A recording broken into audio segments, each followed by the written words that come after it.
Hello friends, तो आज हम डिस्कस करेंगे करंट अफेयर्स के क्वेश्चन सितंबर 2020 सेकेंड वीक के। इससे पहले मैंने फर्स्ट वीक के करंट अफेयर्स के क्वेश्चन जो कि डिस्कस किए थे, तो ऊपर आ रहे लिंक के थ्रू आप मेरा वो वीडियो भी जाके देखिए। और मैंने अगस्त के भी करंट अफेयर्स के क्वेश्चन डिस्कस कर रखे हैं, तो उसकी लिंक मैंने डिस्क्रिप्शन में दे रखी है, तो आप वो वीडियो भी जाके देख सकते हैं। तो आइए शुरू करते हैं। तो आज का मेरा फर्स्ट क्वेश्चन है कि हरिकेन नाना से प्रभावित देश। तो हरिकेन नाना जो कि एक प्रकार का क्या है, उष्णकटिबंधीय तूफान है, बहुत भयंकर, ठीक है, जो कि चौथी श्रेणी का तूफान है। और ये तूफान कहाँ पर आया था? तो दोस्तों ये जो तूफान है वो अमेरिका में का देश है एक, बेलिज, उसमें आया था, ठीक है। और बेलिज जो कि क्या है, एक माया सभ्यता के अवशेष मिले थे, जहाँ से आपको याद आ गया होगा, इधर माया सभ्यता, पुराने जो सभ्यताएं होती है, तो ये तूफान वहां पर आया था, बहुत खतरनाक, जिससे बहुत ज़्यादा नुकसान पहुंचाया अमेरिका के इस देश को, बेलिज को, ठीक है। इसके बाद में नेक्स्ट क्वेश्चन है, हाल ही में महिला लाइन जज को बॉल हिट कर यूएसए ओपन से बाहर हुई है। तो ये क्या है, एक बैडमिंटन जो है ना उसके खिलाड़ी है ये, जिनका नाम क्या है, नोवाक जोकोविच। तो ये जो खिलाड़ी हैं ये इतने हिट खिलाड़ी हैं कि हमेशा टॉप पे रहे हैं। इन्होंने 12 स्लैम जो टूर्नामेंट है वो जीते हैं। इसके बाद में 100 सप्ताह तक इन्होंने क्या किया है कि गेम जीता है, मतलब बहुत अच्छा गेम जीता है टूर्नामेंट्स में, है ना। तो क्या हुआ था, अभी हाल ही में गलती से क्या हो गई थी, बॉल हिट हो गई थी, जिससे ये आउट हो गए। 18वें जो चैंपियनशिप होती है उससे ये टूर्नामेंट से बाहर हो गए फर्स्ट बार, ठीक है। इसके बाद में नेक्स्ट क्वेश्चन है, हाल में हाइपरसैनिक मिसाइल का सफल परीक्षण करने वाला चौथा देश कौन सा है? तो दोस्तों भारत है, जो कि हाइपरसैनिक मिसाइल का देश है, ठीक है। चौथा देश ये है। इससे पहले कौन सा देश था? प्रथम पे अमेरिका, दूसरे नंबर पे रूस और तीसरे नंबर पे चीन है, और चौथे पे भारत है, ठीक है। हाइपरसैनिक एक मिसाइल है, बहुत अच्छी, बहुत बड़ी मिसाइल है, जिसका ये चौथा देश है, ठीक है। इसके बाद में नेक्स्ट क्वेश्चन है, विश्व साक्षर दिवस मनाया जाता है। तो ये जो साक्षर दिवस है वो कब मनाया जाता है? तो 8 सितंबर को विश्व साक्षर दिवस, जो कि हाल ही में मनाया गया है अभी, ठीक है। तो ये क्या था, ये जो साक्षरता दिवस है वो 8 सितंबर 1967 से ही मनाया जाता है। और अभी हाल ही में क्या हुआ था, मतलब कुछ साल की बात है कि 2009 और 10 में क्या होता है, राष्ट्रीय साक्षरता दिवस मनाया गया था, ठीक है। इसको क्या है, एक मान्यता मिल चुकी है राष्ट्रीय साक्षरता दिवस की। इसके बाद में नेक्स्ट क्वेश्चन है, 5 ब्रिक्स 2021 खेलों की मेजबानी कौन करेगा? तो इसकी जो मेजबानी हुई ना 2021 की, तो भारत को सौंप दी गई है, ठीक है, ये वाली मेजबानी। तो इसमें क्या हुआ था कि कुछ ऐसे देश हैं जिन्होंने क्या किया था, कॉन्फ्रेंस करके ऑनलाइन क्या की थी, बात की थी, चैट की थी, है ना। तो बात में क्या था, वो कौन कौन से देश हैं? रूस, ब्राज़ील, चीन, दक्षिण अफ्रीका, और ये सारे देश थे, और भारत भी था। तो इन सब ने क्या किया है कि ये जो ब्रिक्स जो खेल है उसकी मेजबानी के लिए कहाँ पर ये आयोजित किया जाएगा? तो भारत में होगा वो, ठीक है। इसके बाद में नेक्स्ट क्वेश्चन है, डिजिटल अर्थव्यवस्था वाला पहला जिला। तो डिजिटल अर्थव्यवस्था मतलब जहाँ पर सारा काम डिजिटल वाइज होता हो। कैसे? मतलब बैंकिंग के through, ATM through, card, Paytm वगैरह। तो ये जो देश है ना, और यहाँ तक कि फटाके वगैरह का जो उद्योग वगैरह होता है ना, जितने भी, उसका काम भी डिजिटल वाइज ही होता है, मोबाइल वगैरह के थ्रू। तो वो कौन सा देश है? तमिलनाडु का कौन सा विरुद्धनगर जिला है, जहाँ पर ये सारा डिजिटल वाइज हो गया है पूरा, ठीक है। और मोदी जी तो आपको पता है कि चाहते थे कि पूरा जितना भी काम हो वो कैसे हो, डिजिटल ही हो। तो टॉप पे अभी कौन सा है? तमिलनाडु है, जिला जो है तमिलनाडु का विरुद्धनगर, ठीक है। इसके बाद में नेक्स्ट क्वेश्चन है, रिजर्व बैंक के नए प्रबंध निदेशक CEO हैं। तो अभी हाल ही में ही 8 सितंबर की बात है कि इनको चुना गया है, ठीक है, रिजर्व बैंक के नए CEO। तो कौन है? मुरली रामकृष्णन, जो कि क्या है, नए CEO बने हैं अभी हाल ही में। और क्या है दोस्तों कि 1 अक्टूबर को ये अपना क्या संभालेंगे, 2020 में अपना राजकाज संभालेंगे, मतलब पद को ग्रहण कर लेंगे ये, ठीक है, CEO के, रिजर्व बैंक का। इसके बाद में नेक्स्ट क्वेश्चन है, हाल ही में टाइफून हैशॉन से प्रभावित देश है। तो ये दोस्तों क्या है, जो टाइफून है वो एक प्रकार का उष्णकटिबंधीय भयंकर चौथी श्रेणी का तूफान है।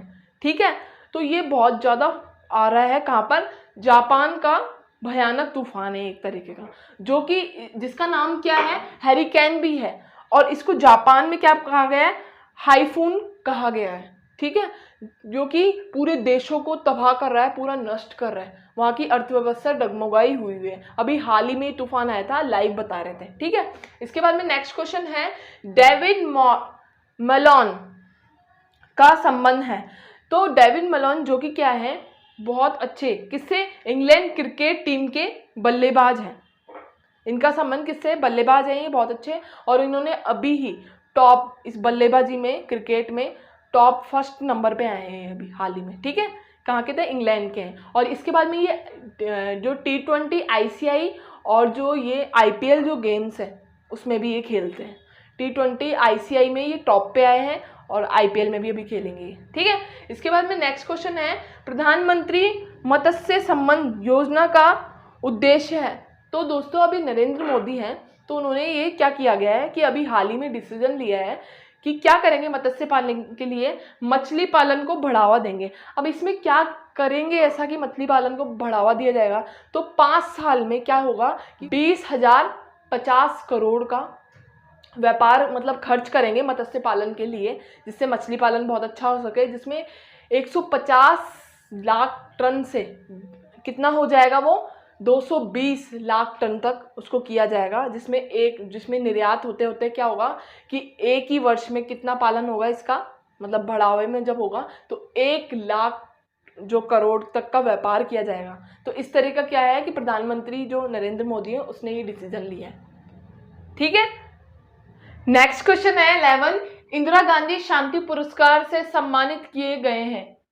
तो कौन किए गए हैं, पत्रकार है डेविड एटनबरो, जो कि क्या है, एक पत्रकार है। तो दोस्तों क्या हुआ है, इनके जो भाई थे ना, उनको क्या नाम था उनका, रिचर्ड एटनबरो, जो कि जिन्होंने क्या किया था, गांधी फिल्म का निर्माण किया था। तो अभी हाल ही में ये इनको गांधी शांति पुरस्कार तो मिला ही है, इसी के बाद में इनको 25 लाख का इनाम भी मिला है, प्रशासन पत्र जो बोलते हैं ना वो भी मिला है। इसके बाद में नेक्स्ट क्वेश्चन है, सिल्वर लेक ने किस भारतीय कंपनी में की घोषणा की है, मतलब किस भारतीय कंपनी की घोषणा की है कि उसके साथ ये काम वाम करेगी, है ना। तो सिल्वर लेक जो कि इन्वेस्टमेंट, यानी कि जो सिल्वर लेक की इन्वेस्टमेंट कंपनी है, वो रिलायंस रिटेल में 7500 करोड़ की घोषणा की है कि इससे क्या है, लिंकेड करेगी, व्यापार करेगी। ठीक है, जुड़ी है ये कंपनी। तो इसमें क्या हुआ है, तो दोस्तों ये क्या है, एक जो रिलायंस रिटेल वैल्यू जो कंपनी है ना, लिमिटेड वैल्यू कंपनी, तो इससे कितनी वैल्यू बढ़ेगी अगर ये इससे करेगी, तो 4.21 लाख करोड़ रुपए की तो वैल्यू बढ़ेगी इसकी। और इसमें रिलायंस का, इस कंपनी का, सिल्वर लेक की तो इतनी अगर इससे जुड़ती है, और रिलायंस की कितनी हिस्सेदारी होगी इसमें, तो 1.75% की हिस्सेदारी मिलेगी। ठीक है, रिलायंस को। इसके बाद में नेक्स्ट क्वेश्चन है, भारत में बाल मृत्यु दर में कितनी कमी आई है। तो दोस्तों 1990 से लेके 2019 तक का अगर रिकॉर्ड देखा जाए, हाल ही में ये किया गया है, रिकॉर्ड देखा गया है, तो उस समय क्या है, प्रति 1,126 वर्ग किलोमीटर होता है ना, 1990 में इतना था, बाल मृत्यु दर बहुत ज़्यादा होती थी 5 वर्ष से कम बच्चों की।